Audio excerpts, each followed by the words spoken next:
ಡಾಕ್ಟ್ರೆ ನಂಗೆಲ್ಲ ನೆನಪಾಗೋಯ್ತು. ಇಲ್ಲ ಲೈ. ಹ್ಞೂ ಡಾಕ್ಟ್ರೆ. ಮತ್ತೆ ಇದೇ ಖುಷಿಗೆ ಸ್ವೀಟ್ ತಿನ್ಸಲ್ವಾ? ಮಗು ನಿಮ್ಗಾಗಿದ್ದು, ನೀವು ನಂಗೆ ಸ್ವೀಟ್ ತಿನ್ಸ್ಬೇಕು.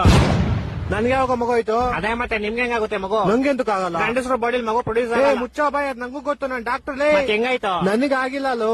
ಏನಾಗಿಲ್ಲ ಮಗು. ಇದು ತುಂಬಾ ದುಃಖದ ವಿಷಯ, ಆಪರೇಷನ್ ಮಾಡಿಸ್ಕೊಳ್ಳಿ. ಅಂದ್ರೆ ನಂಗ್ ಮಕ್ಳು ಅವರೇ ಕಣ ಮುಂಚೆನೆ ಇತ್ತ? ವರದಕ್ಷಿಣೆ ಕೊಟ್ಟಿದ್ರಾ?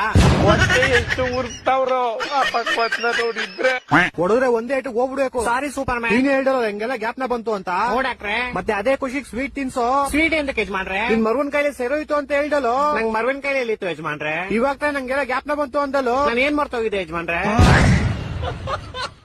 ಡಾಕ್ಟ್ರೆ ಯಾರಕ್ಕೊಂದು ಮದ್ವೆ ಮಾಡಿಸ್ಬಿಡಿ. ಯಾರ ಜೊತೆ? ಏನ್ ಯಾರ ಜೊತೆ? ಯಾರ ಜೊತೆ ಮದುವೆ ಮಾಡಿಸ್ಬೇಕು? ನೀವು ಡಾಕ್ಟರ್ ಅಲ್ವಾ ಯಜಮಾನ್ರೆ? ಮತ್ತೆ ತೆರಿಗೆ ಕೇಳ್ತೀವ ಮದುವೆ ಮಾಡಿಸ್ರಿ ಅಂತ. ನಾನ್ ಯಾವಾಗ ಹೇಳ್ದೆ? ಈ ಗೋಳಿ ಮಗನ್ ಯಾರೋ ಬಿಟ್ಟಿದ್ದಿಲ್ಲಿ. ಇವ್ರ ಆನರ್ ನಮ್ಮ ಹೆಂಡತಿ ನಂಗೆ ತುಂಬಾ ಹೊಡಿತಾಳೆ. ಕರೆಕ್ಟ್ ಆಗಿ ಮಾಡ್ತಾಳೆ. ಯಾರು? ನಿಮ್ ಹೆಂಡತಿ. ನಂಗ್ ಮದ್ವೆ ಎಲ್ಲ ಆಗೈತೆ. ನನ್ ಮಕ್ಕಳು ಮೂರು ಬಿಟ್ಟು ನಿಂತ್ಬಿಟ್ಟವ್ರಣ್ಣ. ನಮ್ಮ ಹೆಂಡತಿ ತುಂಬಾ ಪುಣ್ಯ ಮಾಡೋಳು ಡಾಕ್ಟ್ರೆ. ಹೆಂಗೆ? ನಾನ್ ದಿನ ಮನೆಗೆ ಹೋಗ್ಬಿಟ್ಟು ಮರ್ತೋಗ್ಬಿಡ್ತೀನಿ ನಂಗೆ ಎಂತ ಹೇಳಿ ಅಂತ. ಆಮೇಲೆ ಅವ್ಳು ಬೆಳ್ತಂದ್ ನಾಯಿ ಹೊಡ್ದಂಗ್ ಹೊಡ್ಬಿಟ್ಟು ಜ್ಞಾಪಿಸ್ತಾಳೆ. ಮತ್ತೆ ಇದ್ರಲ್ಲಿ ಪುಣ್ಯ ಏನ್ ಮಾಡೋಳೆ? ಯಾರು? ನಿಮ್ ಹೆಂಡತಿನೋ? ನಂಗ್ ಮದ್ವೆ ಎಲ್ಲ ಆಗೈತೆ ಇವ್ರ ಆನರ್. ಅಯ್ಯೋ ಏನ್ ಬೇವರ್ಸಿ ನನ್ ಮಗನ ನೀನು. ನಮ್ಮ ಹೆಂಡತಿ ನಂಗೆ ಇದೇ ಹೇಳ್ತಾಳೆ. ಕರೆಕ್ಟ್ ಆಗಿ ಹೇಳ್ತಾಳೆ. ಯಾರು? ನನ್ ಕೇಸ್ ತಗೊಳ್ಳಿ ಇವ್ರ ಆನರ್. ನಾನ್ ಡಾಕ್ಟರ್ ಕಣೋ, ಲಾಯರ್ ಅಲ್ಲ, BSDK. ನಾನು ಡಾಕ್ಟರ್ ಅಂತಾನೆ ಅಂದಿದ್ದು. ನೀನ್ ಎಲ್ಲಾ ಮರ್ತೋಗ್ತೀಯ, ಇಲ್ಲಿಗೆ ಬರೋ ದಾರಿ ಮರಿಯಲ್ವಲ್ಲೋ? ದಾರಿ ಗ್ಯಾಪ್ನ ಇರುತ್ತೆ ಶಾರುಖ್ ಖಾನ್, ಅದ್ರ ಗುರಿ ಮರ್ತೋಯ್ತೀನಿ. ನಿಂಗೆ ಯಾವ್ದೋ ಗುರಿ? ಅದೇ ಗ್ಯಾಪ್ನ ಬರ್ತಿಲ್ಲ ಬ್ರೋಕರ್ ಅಣ್ಣ. ಈ ಡಾಕ್ಟರ್ ಕಣೋ ನಾನು ಅದ್ನೇ ಅನ್ನಲ್ಲ. ಏನಂದೆ? ಶಾರುಖ್ ಖಾನ್. ಈ ತರ ಹಿಂಸೆ ಕೊಟ್ರೆ ಜನಗಳಿಗೆ ಯಾರು ಬದುಕ್ತಾರೆ? ಅವ್ನ್ ನನ್ ಮಕ್ಕಳು ಸರ್ಕಾರ